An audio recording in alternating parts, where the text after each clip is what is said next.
and had debate with Acharya ji. And the ideology that I was carrying for about 6 years, he proved me that it is wrong within just 3 hours. That was the power of Adhyatmika Shastra. 3 घंटे में ही। Exactly. I fall into his feet and said, "Oh, I don't want this ideology." I was crying because he proved me what all quality this ideology had given to this world. जी हाँ दोस्तों, ये कहानी है उन लड़कियों की जिनके ऊपर रियल में द केरला स्टोरीज में जो दिखाया गया वो घटना उनके साथ रियल में घटी, और ये लड़कियों ने अलग अलग प्लेटफॉर्म पे जाकर अपनी बात बताई। अभी रिसेंटली ये लड़कियां सत्य सनातन यूट्यूब चैनल पर भी आई और उनके माध्यम से हमने ये जाना। तो इसमें इंट्रो वीडियो में भी ये बताया कि जिस आइडियोलॉजी को मैं पिछले 6 साल से मान रही थी, उस आइडियोलॉजी को मेरे गुरुजी ने 3 घंटे में ही उन्होंने उसको डिस्ट्रॉय कर दिया। आपने ये सुना, तो ये एक्सपीरियंस है उन लड़कियों का जिनके साथ ये घटनाएं हुई हैं। यहाँ पर कोई फोर्स कन्वर्जन नहीं था, लेकिन किसी का माइंड वॉश जरूर किया गया था। और जैसा कि हमारे हिंदू, हमारे सनातनी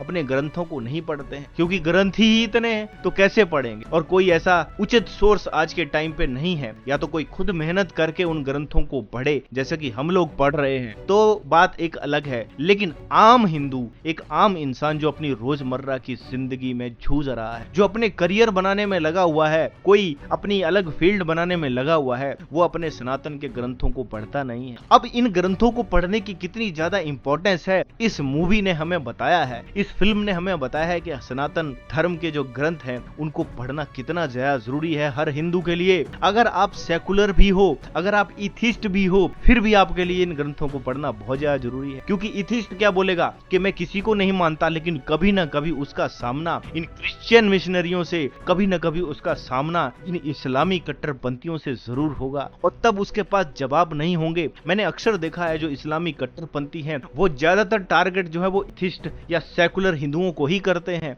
और ये जो इथिस्ट हैं ये बड़ा ही सॉफ्ट टारगेट हैं उन सब मिशनरीज के लिए और जो मजहब की दुकान चलाते हैं उनके लिए। और इनका तो पर्पस ही यही है। इस्लाम वाले सोचते हैं हमें पूरी दुनिया में इस्लाम को काबिज करना है, क्रिश्चियन मिशनरी ये सोचते हैं पूरी दुनिया को हमें क्रिश्चियन करना है, उनको टारगेट भी दिए जाते हैं। लेकिन जो हिंदू हैं, जो सनातनी हैं, ये कभी भी अपने धर्म का प्रचार नहीं करते, जबकि असलियत ये है कि धर्म तो सिर्फ सनातन धर्म ही है, बाकी तो सब मजहब, पंथ और संप्रदाय हैं। ज्यादा टाइम न लेते हुए मैं आपके सामने ये वीडियो लगाता हूँ, आप भी सुनिए इन लड़कियों का एक्सपीरियंस क्या था। हाँ, मेरा नाम श्रुति है जी। मैं केरल के कासरगोड से हूँ जी। मैं आर्ष विद्या समाज की लाइफ टाइम वर्कर हूँ। अरे वाह जी।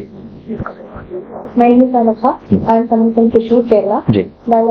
टाइम वर्कर हूँ आर्ष विद्या समाज। हाँ, तो आपने फिल्म देख ली? हाँ, जरूर देखी। फिल्म कैसी लगी आपको? एक सच्चाई को फीलिंग के रूप में देख रही हूँ, बड़े पर्दे पे निकालना। हाँ, बड़े स्क्रीन में एक सच्चाई जो कुछ हमारी जिंदगी में हुआ था वो सब इंक्लूड करके एक फिल्म, एक लाइव देख रही थी मैं। तो आपको उस टाइम कैसा फील हो रहा था, मतलब जब आप फर्स्ट टाइम फिल्म देख रहे थे? हाँ, वो ही मैं बोल रही थी, ऐसा हो रहा था जो कुछ मेरी जिंदगी में मैं एक्सपीरियंस किए हूँ वो तो फिल्म की तरह मैं देख रही थी। मेरा आइडियोलॉजिकल कन्वर्शन था, सही जो कुछ समाज में हो रही है वो वहाँ फिल्म में दिखाई गई। आपका ये शुरुआत कब से हुई थी, मतलब आप कहीं पढ़ते थे या फिर ऐसे ही ग्रेजुएशन के समय में मेरा कन्वर्शन का स्टार्टिंग है। फर्स्ट प्रोसेस क्या था? फर्स्ट लोगों ने मेरे क्लासमेट सहेलियां थी, लोगों ने इन्फ्लुएंस कर रहे थे, सवाल पूछते थे, बार बार हिंदू धर्म के बारे में सवाल पूछते थे, सवाल पूछते कंफ्यूज कर देते। मेरा अज्ञता होती है, मेरे धर्म के बारे में अज्ञता थी। हाँ। और दूसरे मतों के बारे में भी अज्ञता थी, अज्ञानता थी। तो वो अज्ञान को बहुत अच्छे से यूज कर रहे थे, तो उपयोग कर रहे थे उन लोगों ने, सवाल पूछकर कंफ्यूज कर देना, और इतना कंफ्यूज कर देना, मतलब वो सर्कुलर लॉजिक होता है। हाँ। और हम इधर मतलब दिल्ली एरिया में हिंदी बेल्ट में लव जिहाद पे काफी काम करते हैं, तो उन लोगों का है यही कि मतलब वो आपसे इतना क्वेश्चंस करेंगे, इतने अगर आप आंसर भी करते जाओगे तो वो कंटिन्यू उसमें क्वेश्चन पे क्वेश्चन, और आई थिंक उनको उस तरीके की तैयारी होती है पूरी। ऐसा लगता है कि इनकी तैयारी उस तरीके की लेवल की होती होगी कि आप फ्रंट पे रहे हो वहाँ। हाँ। होती होगी उनकी क्वेश्चन पूछने की तैयारी, क्या ऐसा पूछना, फिर ऐसा पूछना, फिर ऐसा पूछना। कैसे एक आदमी को उन लोगों के सामने मिलेगा तो कैसे उनको मत के और लाना है। इसके लिए बहुत अच्छा ट्रेनिंग उन लोगों के मिलते होंगे, जरूर मिलते हो। ऐसा नहीं है तो कैसे इतनी आसानी से क्या कर रहे हैं उन लोगों को, इंजेक्शन ही हो रही है। मैं कंफ्यूज हो जाती थी, तभी तो क्रिटिसिज्म करते थे, क्रिटिसिज्म करके मुझे ऐसे सोचने के लिए फोर्स कर रहे थे कि इनडायरेक्टली ताकि ये जिन लोगों ने कर रहे हैं सही है क्या, कि ये पत्थर को पूजा करके क्या फायदा मिलती है, पत्थर बात भी नहीं करती है। बंदर को देखते ही भगाते हैं हम, और मंदिर में जाकर बंदर को ही पूजा करते, ऐसे पूछते थे उन लोग। तो ये क्रिटिसिज्म एक तरह की इंफीरियोरिटी कॉम्प्लेक्स जगाते थे मेरे मन में। वो इंफीरियोरिटी मतलब ये बोला जाता है अक्सर के तुम बंदर को, वैसे बंदर आ जाए तो उसको भगा देते हो और मंदिर में उसकी पूजा करते हैं, तुम तो पत्थर की पूजा करते हो, पत्थर में भगवान थोड़ी है। ये तो कॉमन क्वेश्चन है जो इनके द्वारा पूछे जाते हैं। और एक और चीज है, मैं जो मेरा एक्सपीरियंस भी है, वो कहते हैं अरे तुम तो गौ मूत्र पीते हो। तो हिंदू के पास जवाब नहीं होता, अरे ठीक है, ना ही कोई हिंदू गौ मूत्र पीता है। आज आप जो अंग्रेजी दवाइयां खाते हैं उसमें सुअर की चर्बी तक यूज होती है, आपको पता है। उसमें ना जाने कैसी कैसी चीजें यूज होती हैं, आपको पता है। तो वो दवाई में कहीं यूज होता होगा। और जो लोग ऊंट का मूत्र पीते हैं वो गौमूत्र पे क्वेश्चन करते हैं, तो उनको आप ऐसे भी जवाब दे सकते हो कि भाई तुम्हारे में भी तो तुम लोग ऊंट का मूत्र पीते हो, क्योंकि वैसे तो हिंदू कोई पीता नहीं, लेकिन फिर भी ये लोग जब बोलते हैं तो तुम आंसर में ऐसा बोल सकते हो।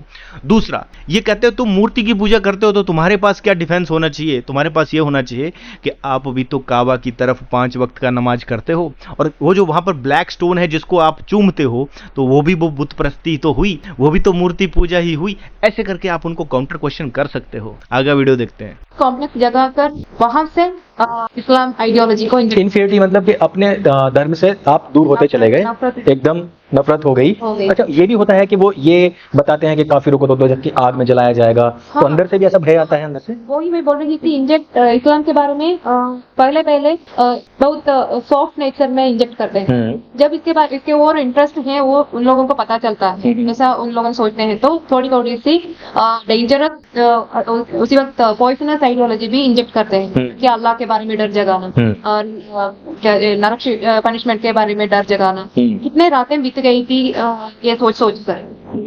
जैसा कि अभी इन्होंने बताया भी है, इसी तरीके की चीजें, ये कन्वर्जन इस तरीके से किस प्रकार इस विषय में हदीसों में भी वर्णित है कि एक जो गैर मुसलमान व्यक्ति है उसको कन्वर्ट करने का प्रोसेस क्या हो, और उसी का तरीके अनुसार प्रयोग करते हैं ये लोग, लेकिन फिर बाद में नकार देते हैं। इसी कारण से हमने जो सत्य रूप में जिन्होंने यह कन्वर्जन को झेला है, जो इसके विक्टिम रहे हैं, इसीलिए हम उनसे यहाँ बात करने के लिए बैठे हुए हैं। अब यहाँ से बात आगे बढ़ती है कि आपको अपने धर्म से नफरत होनी आरंभ हुई और उस तरफ आपका झुकाव हुआ।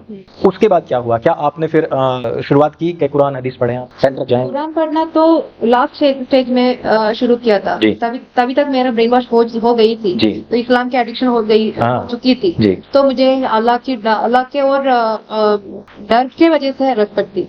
वो कैसा हो गया, इसके मतलब ये होती है कि जब कुरान पढ़ती थी मुझे कई और कॉन्फ्लिक्ट्स लग रही थी, ये क्यों ऐसा हो रही है।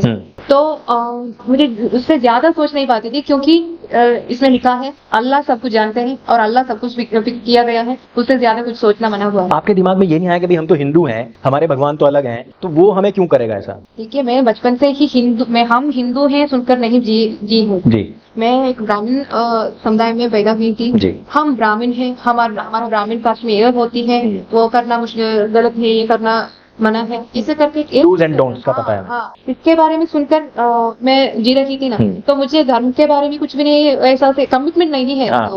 धर्म के और ईश्वर के और हमारे संस्कृति के और संस्कार के और थोड़ा कमिटमेंट होना चाहिए, प्रतिबद्धता होना चाहिए, वो तो मेरे पास नहीं है। तो आपका स्टूडेंट लाइफ में फोकस कहाँ था? मतलब कि मुझे पढ़ना है तो क्या बनना है? पढ़कर कुछ जॉब करना है। मैं अध्यापिका थी, तो फिर ये अध्यापन वगैरह मैं छोड़ दी इस्लाम के लिए। पूरा फोकस पहले उस पे था।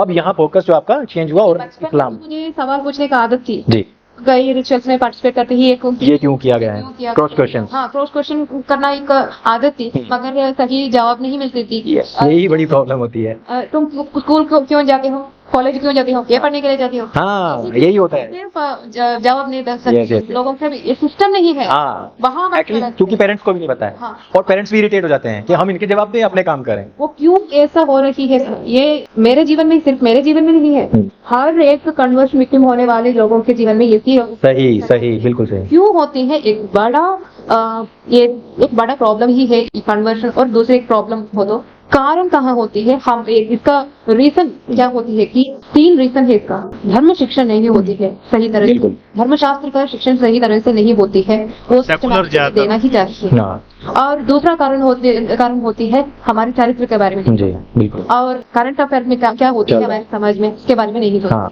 और दूसरे मतों के बारे में भी हाँ एक 4th रीजन कर सकते हैं। बिल्कुल। हमारे एजुकेशन सिस्टम में इतनी बड़ा बदलाव आना है, ये सब चीज हमारे एजुकेशन सिस्टम में लाना है, वो आश्रय विद्या समाज में कर रही है। कर रहे हैं आप लोग। अब इसके वजह से देखिए इतनी मतांतरता में घुस गई है, हम वहां से डीप ब्रेन वॉशिंग करके वापस लाना आसानी का काम नहीं। ये कोर्सेज सिखाकर ही साइकोलॉजिकल अटेम्प्ट नहीं है, देखो बेटा आप पेरेंट्स को छोड़कर नहीं मत जाओ, ऐसे करके नहीं है, यानी कि इमोशनली नहीं बल्कि मेंटली आइडियोलॉजिकली। हाँ एक स्ट्रॉन्ग आइडियोलॉजी देकर ही वहां से एक साइंटिफिक तरीका आप लोगों ने अपनाया है, क्योंकि हर बच्चे के अंदर क्यूरियोसिटी होती है, और अगर आपकी क्यूरियोसिटी कंप्लीट नहीं हो रही है तो जहां से हो रही है फिर आप उधर ही जाओगे, क्योंकि हमें हमारे धर्म के विषय में नहीं पता। अच्छा ये भी है कि हमें हमारे धर्म के विषय में नहीं पता, ऐसा उनको पता लग गया है, इसी कारण से ही वो लोग हमारे को टारगेट करते हैं। मान लो कि एक मांसाहारी जीव है और उसको ये पता लग गया कि हिरण इस टाइम मुझे नहीं देख पा रहा है, या उसको मेरे बारे में नॉलेज नहीं है, उसी टाइम पर उसके ऊपर हमला कर सकता है। अगर उसको पता है कि मेरा ये शिकार करने के लिए आ सकता है या मेरे को पहचान लेगा तो बच जाएगा। असल में यहाँ शिकारी को ये पता है कि मेरे शिकार को मेरे बारे में कुछ नहीं पता है, इवन उसको अपने अस्तित्व के बारे में भी नहीं पता। ये सेम वैसी स्टोरी नहीं होगी जैसे कि एक हिरण होता है, उसके पास कस्तूरी तो होती है, वो उसकी महक के चक्कर में सारे में घूमता रहता है, आप सही हाँ वो, लेकिन उसको मिलता कहीं नहीं है और अंत में फिर उसका कत्ल हो जाता है। हाँ, देखिए हमारे धर्म में इतनी पवित्रता है और सुगंधी, मैं कह रहा हूँ कि बहुत महान है, साइंटिफिक है। हमारे सनातन धर्म है तो बहुत साइंटिफिक है, प्रैक्टिकल। वो एक व्यक्ति और समष्टि को भी क्या बोलूं श्रेष्ठता देने वाली एक धर्म होती है, और इसमें एक्सपीरियंस की वजह से भी हमें पता चलता है इतना गहराई है इस धर्म। मगर ये आइडियोलॉजी इसी तरह नहीं सिखा दे रही है हमारे बच्चों के लिए, हम दे रही है टेक्स्ट बेस्ड स्टडीज।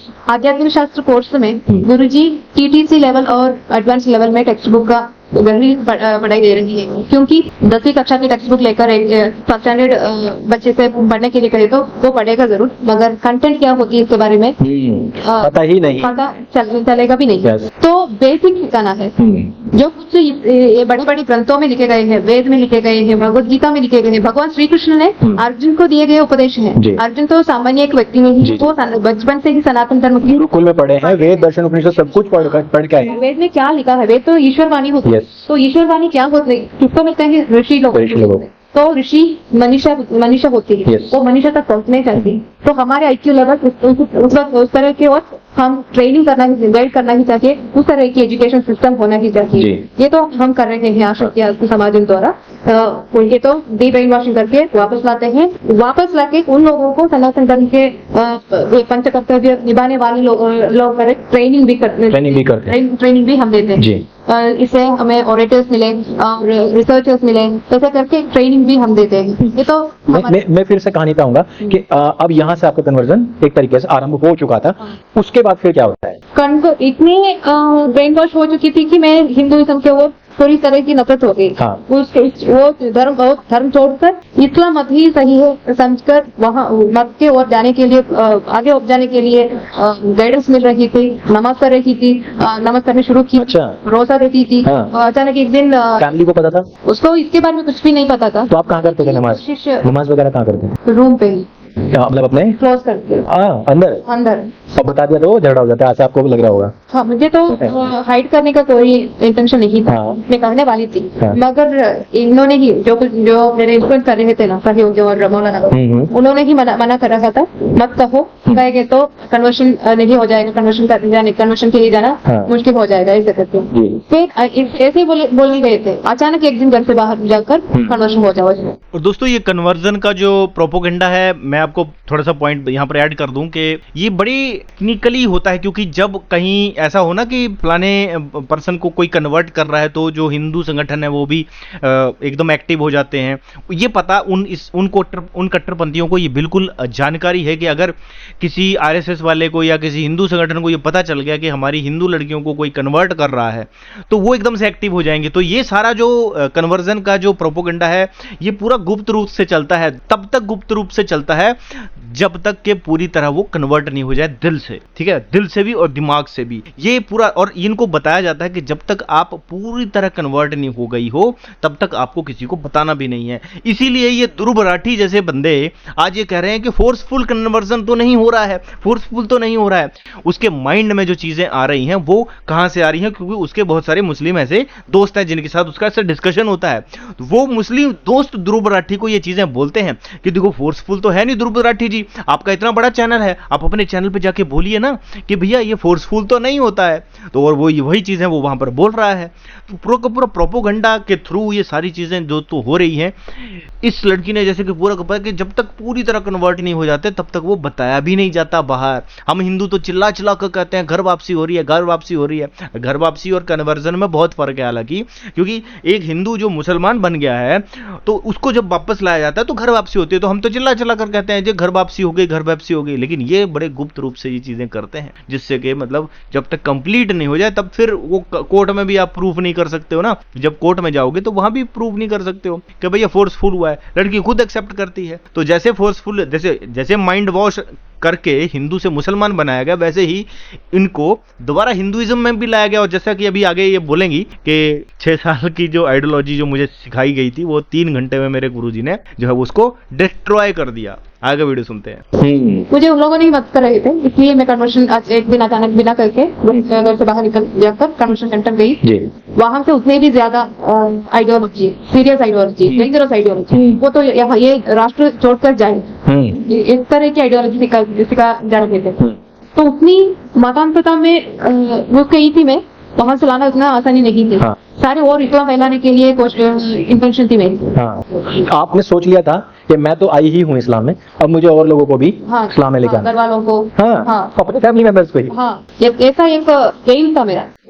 मगर वहाँ इस्लाम के बारे में पढ़ते पढ़ते ही घर वालों ने with the help of police और कई हिंदू संगठनों की मदद से वहाँ से बाहर लेकर आ गए और आशा विद्या समाज में लेकर आकर वहाँ आचार्य मनोज जी के साथ 2 घंटे का चर्चा हुई। चर्चा तो कुरान रेफर ही करना पड़ा गुरु जी को, क्योंकि मैं उतनी नफरत से हिंदू के बारे में बोल रही थी और मैं बोल रही थी कुरान रेफर ही बात करनी है। जब मुझे तो मेरे अपा कहीं और ले जा रही है काउंसलिंग के लिए, तो ये सब कुछ यहाँ ही स्टॉप करना है, गुरु जी को कन्वर्ट करके इस्लाम की ओर ले जाना है। तो आशा विद्या समाज में गुरुजी के साथ जो इंटरेक्शन हो रही थी उस वक्त इस्लाम के बारे में एक असली स्टडी हो रही थी। जब मैं कन्वर्शन की ओर जा रही थी तब उन लोगों ने क्या कर रही वो आगे ही मुझे पता है, वो इस तरह से ही मुझे मालूम था। हिंदू धर्म के बारे में भी उतना ही मालूम था जो उन लोगों ने कर रहे हैं। मगर एक मौका यहाँ मिल रही है हिंदू धर्म के बारे में और इस्लाम के बारे में एक ब्लाइंड बिलीवर ना होकर, एक ब्लाइंड क्रिटिसाइजर ना होकर, एक न्यूट्रल स्टैंड पे सीखने का एक मौका मिल रही थी। तो मैं मेरा इंटेलेक्ट और रीजनिंग पावर यूज करके ये सही है या गलत जैसे सोच कर आगे आने के लिए वो इस्लाम छोड़कर आगे आने के लिए एक मौका गुरुजी दे रहे थे।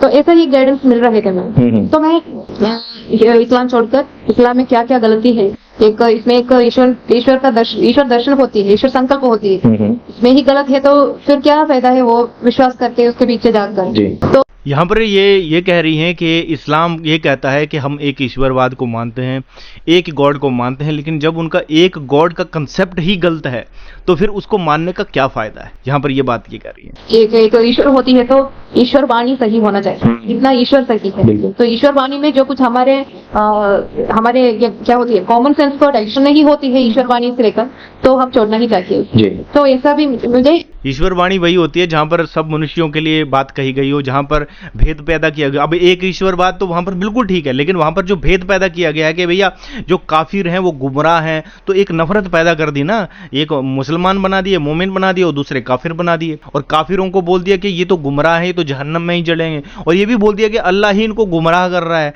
मतलब अल्लाह ही गुमराह कर रहा है, उनको जहन्नम में भी अल्लाह ही डालेगा, तो फिर काफिरों का तो कोई कसूर नहीं है।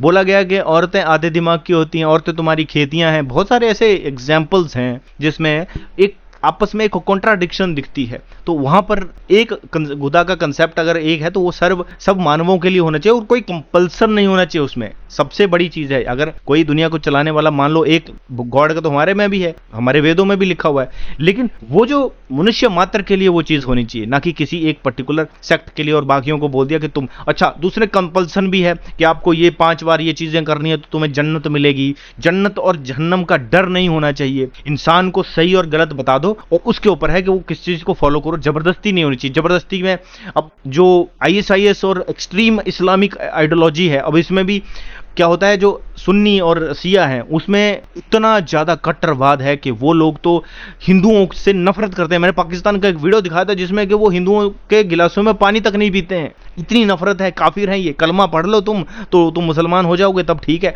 अगर भाई तुम नहीं होते हो, तुम हिंदू रहते हो तो तुम हमारे से अलग हो। ये जो सोच है, ये समाज को बांटने वाली एक ईश्वरवाद, यहीं पर सारा धराशायी हो जाता है। ऐसा होने लगा ये गलत आइडियोलॉजी है, ये तो मुझे कुछ फायदा नहीं देगा। मेरा डेवलपमेंट है, मेरे मेंटल, फिजिकल और मेरी इंटेलेक्चुअल और स्पिरिचुअल ग्रोथ के लिए कुछ भी नहीं है इसमें, तो मैं उससे बाहर आ गई। मगर मेरा कंफ्यूजन अब भी तब भी बाकी थी। ये गलत है तो ये गलत के लिए कितनी बुरे काम किए हैं मैं। तो भाई मैं कुछ लिखा है मेरे किताब में, एक स्टोरी ऑफ रिवर्शन में, अंग्रेजी में है, हिंदी में होने वाली है, इसमें सब कुछ लिखा है। तो इतने बुरे इंसिडेंट हुआ है ताकि मैं मूर्ति को देखकर, शिवलिंग को देखकर गालियां देना और टेम्पल में जाकर थूकना और आपा अम्मा से बुरे तरह से बातचीत करना और आपा को काफिर घर वालों को काफिर समझना, ऐसे कर कई गलत किए हैं। ये गलत आइडियोलॉजी है तो इसके लिए मैं ये सब किया है, तो मैं पापी हूँ। तो ये पाप से कैसे बाहर आऊँ? तो सही आइडियोलॉजी क्या होती है?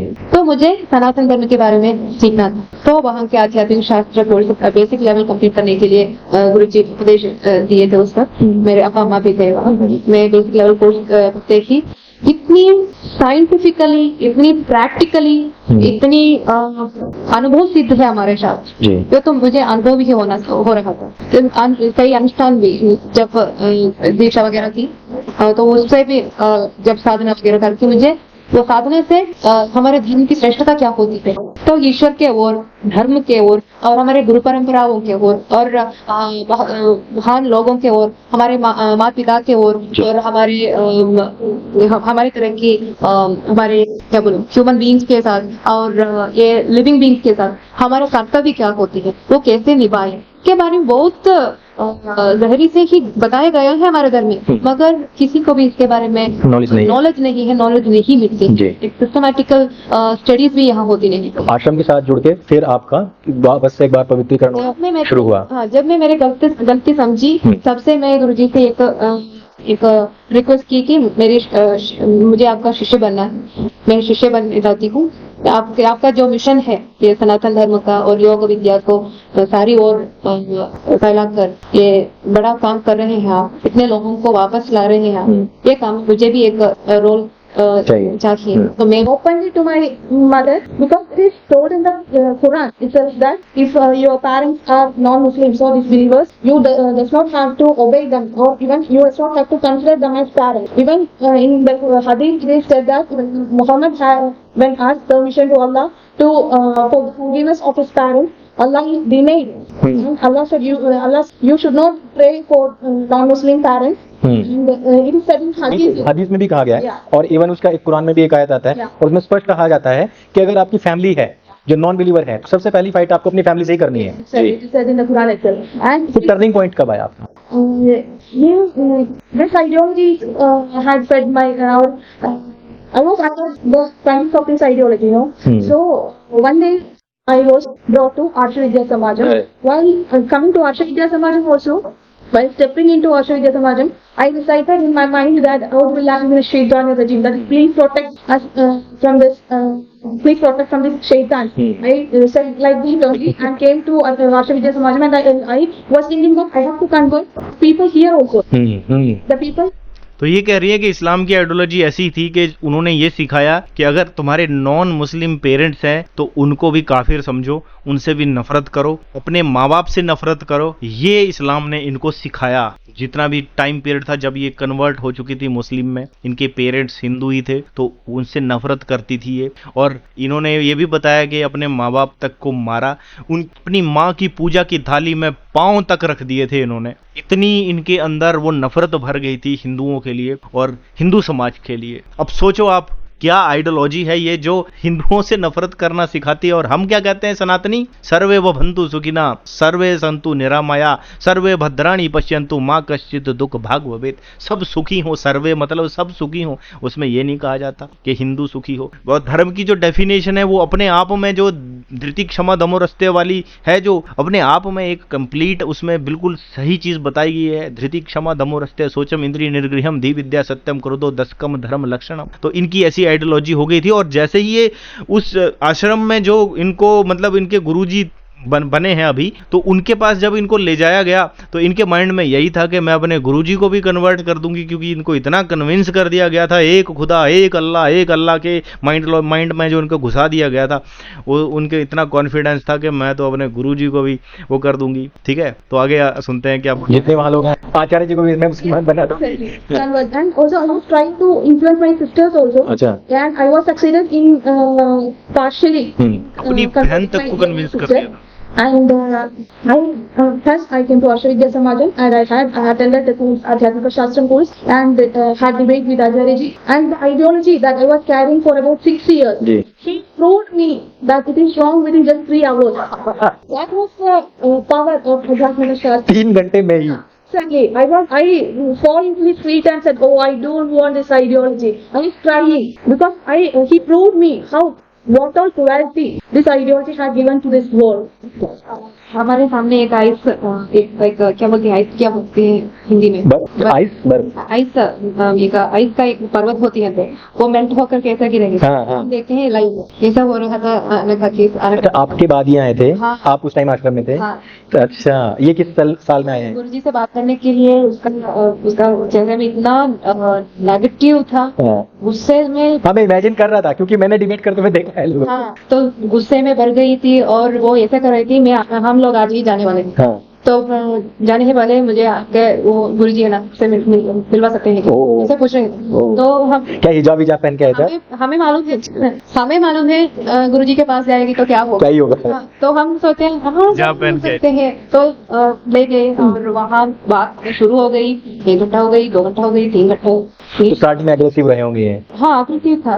हम पीछे रुक कर देख रहे थे क्या हो रही है वहाँ। तब तो ये तो इसका ये जो पर्वत होती है वो मेल्ट हो रही थी। अंत में कुछ बोलने के लिए कुछ भी नहीं था अनिका के साथ। तो दोस्तों, ये है सनातन धर्म की ताकत। तो इन्होंने बताया कि जो 6 साल से उनके माइंड में भरा गया था इस्लामिक कट्टरपंथियों के द्वारा, उसको गुरुजी ने 3 घंटे में ही मेल्ट डाउन कर दिया, डिस्ट्रॉय कर दिया उस आइडियोलॉजी को। और ये गुरुजी के पैरों में गिर गई कि मैं इस आइडियोलॉजी को पूछ रही थी। अब सोचो कितना बेसलेस है ये रिलीजन, ये मजहब, ये पंथ। हम यहाँ पर किसी की बुराई नहीं करते, हम सच्चाई बताते हैं। सनातन धर्म कभी किसी को फोर्सफुल कन्वर्जन के ऊपर बिलीव नहीं करता है। अगर हम घर वापसी की बात पता किन लोगों के लिए करते हैं, इन लोगों के लिए, इन जैसे लोगों के लिए जो किसी कालखंड में इस्लाम के प्रभाव में आ गए, कुछ लोग डर के मारे आ गए। और अक्सर ये पता क्या होता है, मैक्सिमम लोग पता कैसे कन्वर्ट हो रहे हैं। जैसे आप किसी शहर में, कस्बे में, गांव में रहते हैं, वहां मुसलमानों की तादाद ज्यादा हो गई, हिंदू कम हो गए, उन हिंदुओं का जीना तक हराम हो जाता है। अगर कोई नॉन वेजिटेरियन हिंदू है, मैं मजाक नहीं कर रहा, मैं बिल्कुल रियल फैक्ट कर रहा हूँ, अगर कोई नॉन वेजिटेरियन हिंदू है उसका तो जीना हराम। ये बोल बोल कर देते हैं। जो गाय को मतलब पवित्र मानता है, जो गाय को होली मानता है, जो गाय को माता मानता है, तो उसको तो ये लोग बोल बोल कर उसके सबसे पहले उसके जो अंदर की बिलीफ सिस्टम है उसको तोड़ा जाता है। सबसे पहले ये बोला जाता है कि देखो अल्लाह ने बोला है कि सब जीवों को खा सकते हैं। आपने सुना होगा जाकिर नायक नाम का पर्सन किस तरह से डिफेंड करता था जो है मांस खाने को। हमारे दांत अल्लाह ने ऐसे दिए हैं, इंसान के दांत जो है वो मांस खाने के लिए नहीं बने हुए हैं। अगर बने होते तो हम कच्चा मांस खा रहे होते। आपने देखा होगा बिल्ली, आपने देखा होगा कुत्ता, शेर, ये पकाकर नहीं खाते हैं। मांस जो है वो ह्यूमंस के लिए बना ही नहीं है। आप उसको पकाकर खा रहे हो, उसको आग के ऊपर भून कर खा रहे हो, जिससे कि उसकी वो चीज नरम हो जा रही है, वो शाकाहारी की तरह बन जाता है, इसलिए आप खा के हजम कर ले रहे हो। तो आप बोल रहे हो हमारा जो शरीर है वो मांस खाने के लिए बना है। अगर आपका शरीर मांस खाने के लिए बना है तो आपको मांस को कच्चा खाना चाहिए, जैसे शेर खाता है, जैसे कुत्ता खाता है, भेड़िया खाता है, बिल्ली खाती है। तो वैसे तो है नहीं। कोई मेरी इस बात का जवाब दे दे कि इंसान मांस को कच्चा खा के दिखा, उसे कोई ना कोई बीमारी लग जाएगी, उसका जो इंटेस्टाइन सिस्टम है वो उसको हजम नहीं कर पाएगा। दोस्त, आग के ऊपर पका कर खाना एक उसको शाकाहारी की तरह हो जाता है, वो नरम हो जाता है, वो उसको तोड़ देते हो तो वो हजम हो जाता है। लेकिन वो मांस भी ज्यादा खाओगे तो क्या होता है, कोलेस्ट्रॉल बढ़ जाते हैं, बीपी बढ़ जाते हैं। आज भी आप देखोगे जो लोग मांसाहार करते हैं उनमें ये बहुत सारी बीमारियां पाई जाती हैं। जानवरों की हत्या करना, इंसान अगर आप हो तो आपको ये चीज जरूर समझनी चाहिए कि निर्दोष जीवों की हत्या करना, खास करके गाय जैसा जीव जो बड़ा शरीफ जीव होता है उसकी हत्या करना। दोस्तों, ये जानवर जो है खाने और मारने के लिए नहीं बने हैं। हम कहते हैं विश्व का कल्याण हो, प्राणियों में सद्भावना हो। लोग गौ रक्षक हैं, वो आतंकवादी नहीं है। दोस्तों, गौ रक्षक लोग जो है वो मानवता का काम कर रहे हैं, इंसानियत का काम कर रहे हैं, पूरे जीवों को बचाने का काम कर रहे हैं, क्योंकि ऐसे राक्षस हमारे समाज में हैं जो जानवरों को मारते हैं, गौ हत्या करते हैं। ये चीज बंद होनी चाहिए दोस्तों। तो ये सारा देखो कन्वर्जन का खेल किस तरह से चल रहा था। आपको इस वीडियो से जानकारी जरूर मिली हो, और अगर आपको ये वीडियो से जानकारी मिली हो तो वीडियो को शेयर जरूर कीजिए अपने दोस्तों, अपने रिश्तेदारों के साथ। और अगर आपने चैनल को सब्सक्राइब नहीं करा तो चैनल से सब्सक्राइब जरूर कर लीजिए। मिलूंगा नेक्स्ट वीडियो में, तब तक ले दोस्तों, जय हिंद, वंदे मातरम।